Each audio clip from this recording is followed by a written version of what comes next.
திருச்சிற்றம்பலம். தென்னாடுடைய சிவனே போற்றி, எந்நாட்டவர்க்கும் இறைவா போற்றி, அருள்மிகு நால்வர் போற்றால் எம் உயிர் துணையே. திருச்சிற்றம்பலம். ஈர்த்தன்னை ஆட்கொண்ட எந்தை பெருமான் சிவபெருமான் அவனருளாலே அவன் தாள் வணங்கி சிந்தை மகிழ சிவபுராணம் தன்னை முந்தை வினை முழுதும் ஓய உரைப்பன் யான்.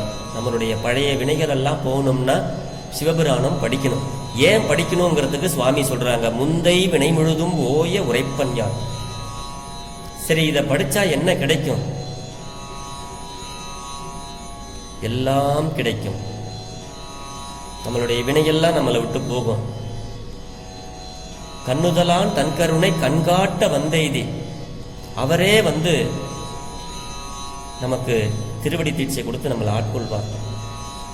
அப்படி சிவபெருமான் எளிமையான கடவுள்.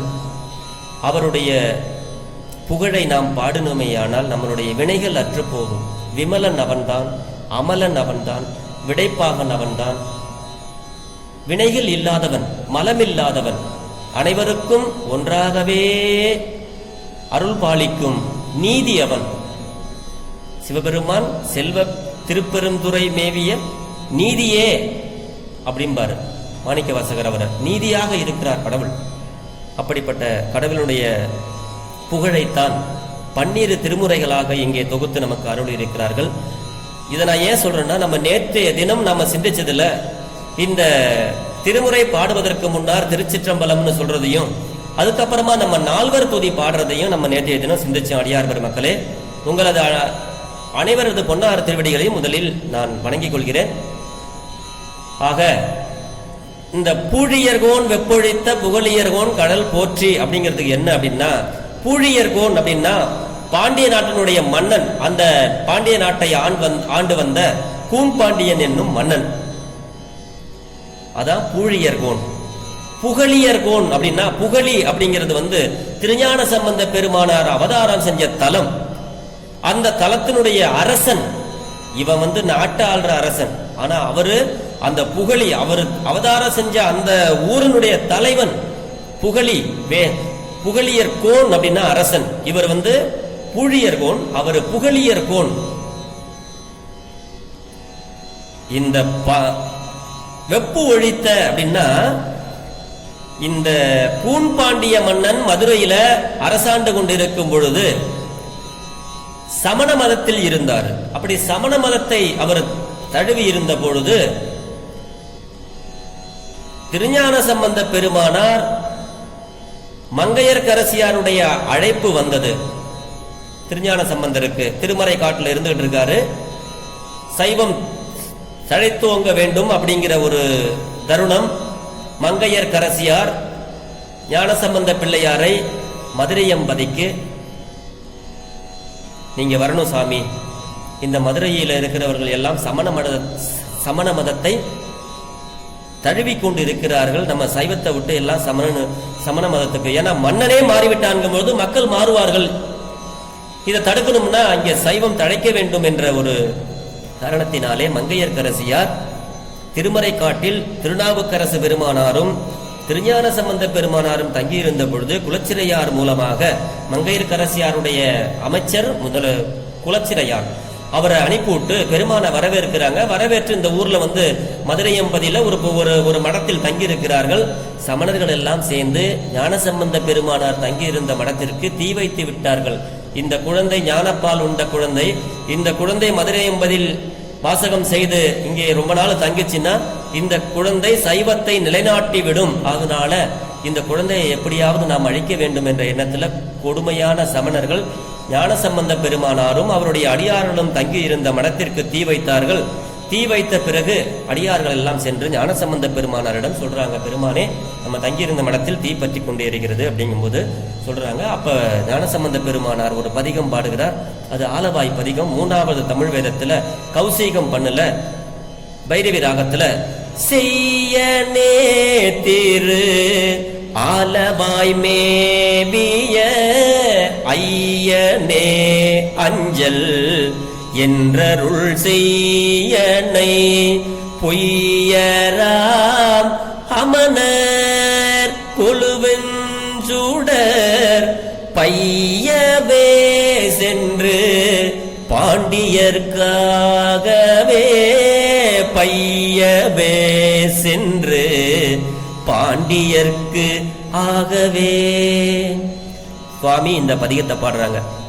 உடனே போச்சுன்னா மங்கையர்க்கரசியாருடைய கணவராகிய கூன்பாண்டியனுக்கு ஏதாவது ஆயிடுமோன்னுட்டு மங்கையர்க்கரசியர் நன்றாக இருக்க வேண்டும் என்பதற்காக இந்த வெப்ப நோயானது இவர் பதிகம் பாடினதுனால இவருக்கு வச்ச தீ ஒரு வெப்ப நோயாக கூன்பாண்டியனுடைய உடலிலே போய் கொஞ்சம் கொஞ்சமாக கொதிக்க ஆரம்பிச்சது. ஜுரம் அப்படி கொளுத்தி கொண்டிருக்கும் பொழுது சமணர்கள் எவ்வளவோ மந்திரம்லாம் சொல்லி மயில் பீலி எல்லாம் போட்டு என்னென்னமோ பண்ணினார்கள், சரியாகவில்லை. கடைசியாக மங்கையர்க்கரசியார் ஒரே ஒரு தடவை சொல்றேன் கேளுங்கோ, இந்த மாதிரி ஞானப்பால் உண்ட ஞான சம்பந்த பெருமானார் வந்திருக்கிறார், அவர் திருநீர் போட்டாருன்னா உங்களுக்கு சரியாயிடும்னு சொல்ல, அப்ப அவரும் சரி ஓகே வர சொல்லுங்கன்னு சொல்லி ஞான சம்பந்த பெருமானார் அப்ப மதுரையில போயிட்டு கூன்பாண்டிய மன்னனுக்கு சிவபெருமானாருடைய வேண்டிக்கிட்டு, ஆலவாயில் இருக்கிற சொக்கேச பெருமானே உன்னுடைய திருநூறு நான் அந்த கூன்பாண்டியனுக்கு போடுறேன், இவன் வெப்ப நோயானது போகணும் அப்படின்னு சொல்லிட்டு, மந்திரமாவது நீரு வானவர் மேலது நீரு சுந்தரமாவது நீரு துதிக்கப்படுவது நீரு தந்திரமாவது நீரு சமயத்தில் உள்ளது நீரு செந்தூவர்வாய் உமை பங்கன் திரு ஆலவாயான் திருநீரே ஆலவாயான் திருநீரே.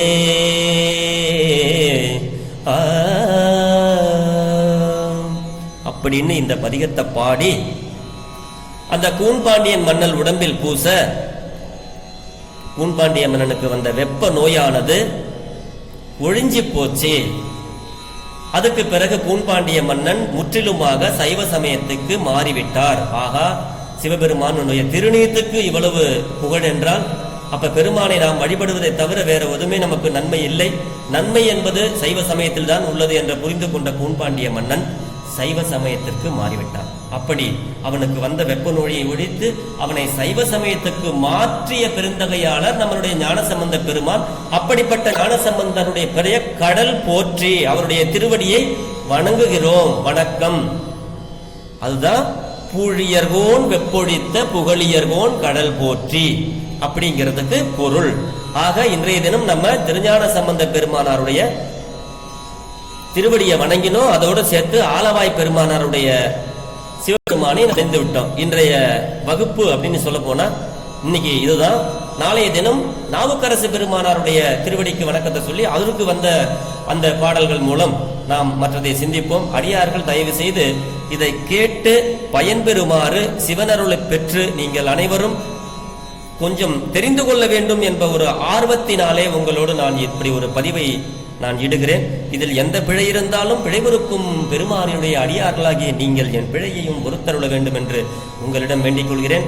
தெரியாதவர்கள் யாராவது ஒரு சிலர் இதிலிருந்து கற்றுக்கொண்டால் அதுவே நான் செய்த பாக்கியமாக கருதுகிறேன். ஆக நற்றுணையாவது நமச்சிவாயவே. நாளைய தினம் நாம் இது போன்ற ஒரு நல்ல வகுப்பை நாம் சந்திப்போம், சிந்திப்போம். சிவாய நம. திருச்சிற்றம்பலம். பெரும்பற்ற புலியூரானை பேசாத நாளெல்லாம் பிறவா நாளே. சிவா திருச்சிற்றம்பலம். திருச்சிற்றம்பலம்.